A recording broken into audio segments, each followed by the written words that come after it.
Redmi Note 15 এই ফোনটি বর্তমানে মানুষ মরির মতো কিনতেছে। আর আপনি যেহেতু এই ভিডিওতে ক্লিক করেছেন তার মানে আপনিও এই ফোনটি নেওয়ার চিন্তা ভাবনা করেছেন। তবে কিছু সংখ্যক মানুষ রয়েছে যাদের জন্য এই ফোনটি নেওয়া একদমই ঠিক হবে না। তাই আপনি কোন ক্যাটাগরিতে পড়ছেন, আপনার জন্য এই ফোনটি নেওয়া কি ঠিক হবে নাকি ঠিক হবে না সেটা সম্পূর্ণ ভিডিওটি দেখে সিদ্ধান্ত নিন। কারণ হচ্ছে আজকের ভিডিওতে আমরা Redmi Note 15 এই ফোনটি নিয়ে বিস্তারিত আলোচনা করব। এই ফোনটিতে কি কি থাকছে না থাকছে, এছাড়াও এই ফোনটি কাদের জন্য নেওয়া ঠিক হবে এবং কাদের জন্য নেওয়া ঠিক হবে না সেটাও জানিয়ে দিব। তো চলুন বেশি কথা না বাড়িয়ে ভিডিওটি শুরু করি। তো প্রথমে এই ফোনটির লুক ডিজাইন এবং বিল্ড কোয়ালিটির কথা বলতে গেলে এটা আগেরটার মতোই, যেমন Redmi Note 15 4G টা রয়েছে তার মতোই রাখা হয়েছে। কারণ ডিজাইনটা দেখতে অনেক বেশি সুন্দর, এছাড়াও প্রিমিয়ামও দেখা যায়, মানুষের কাছে এই ডিজাইনটা অনেক বেশি পছন্দ হয়। আর বিল্ড কোয়ালিটির কথা বলতে গেলে এই ফোনটিতে রয়েছে IP66 এর রেটিং, যার ফলে হালকা পাতলা বৃষ্টির ছিটাফোঁটা এছাড়াও ধুলাবালি পড়লে কোনো ধরনের সমস্যাই হবে না। তো মেইন বিষয়ে আসি। প্রথমে এই ফোনটির ডিসপ্লের ব্যাপারে কথা বলতে গেলে ডিসপ্লে হিসেবে এই ফোনটিতে ব্যবহার করা হচ্ছে 6.77 ইঞ্চের একটি AMOLED ডিসপ্লে, যার মধ্যে রয়েছে 120 Hz এর রিফ্রেশ রেট এবং 68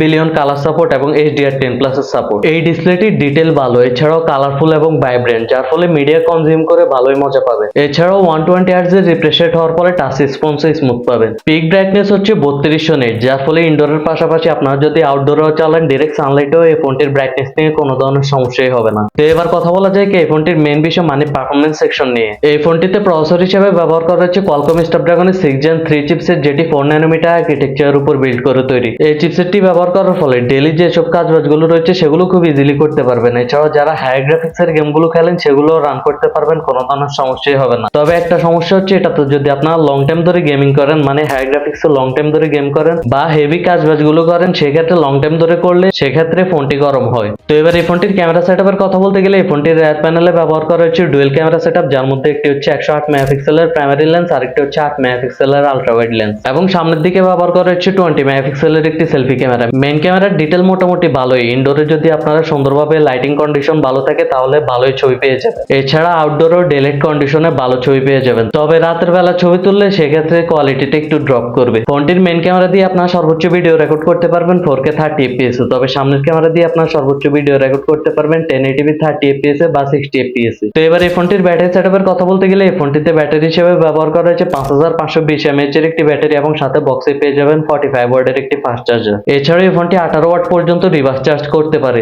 তো এখনকার সময় যেসব ফোনগুলো লঞ্চ হচ্ছে সেগুলোর সাথে তুলনা করলে ব্যাটারিটা একটু পিছিয়ে যায়। তো এবার যদি বলতে চাই যে ফোনটি কারা নেবেন অথবা কারা নেবেন না, তাহলে আমি বলবো আপনার যদি ব্যাটারি ব্যাকআপ নিয়ে কোনো সন্তুষ্টি না হন বা আপনার যদি ফোন গরম হয় এই বিষয়টা ভালো না লাগে তাহলে এই ফোনটি আপনাকে অ্যাভয়েড করতে হবে। তবে ফোন গরম হলে যে পারফরমেন্স ড্রপ করে এমন কোনো বিষয় নেই, পারফরমেন্স ঠিকঠাকই থাকে। তাই আপনার মেইন প্রায়োরিটি যদি হয়ে থাকে পারফরমেন্স, ক্যামেরা, ওভারঅল একটি ভালো ফোন দরকার হয় তাহলে এই ফোনটি আপনি দেখতে পারেন। আর বর্তমানে এই ফোনটি আনঅফিসিয়াল ভাবে পেয়ে যাবেন 29 থেকে 30 হাজার টাকার মধ্যে, আর যদি অফিসিয়াল নিতে যান সেক্ষেত্রে 36 থেকে 37 হাজার টাকার মতো পড়তে পারে। তো এই প্রাইস রেঞ্জের মধ্যে Redmi Note 15 5G এই ফোনটি আপনাদের কাছে কেমন লেগেছে সেটা অবশ্যই কমেন্ট করে জানাবেন। আজকের ভিডিওটি আপনাদের কাছে কেমন লাগলো সেটাও কমেন্ট করে জানাবেন। ভিডিওটি ভালো লেগে থাকলে ভিডিওটিতে একটি লাইক করবেন, চ্যানেলটিকে সাবস্ক্রাইব করে আমাদের পাশে থাকবেন। আজকের জন্য এখানেই বিদায় নিচ্ছি। সবাই ভালো থাকবেন, সুস্থ থাকবেন, আল্লাহ হাফেজ।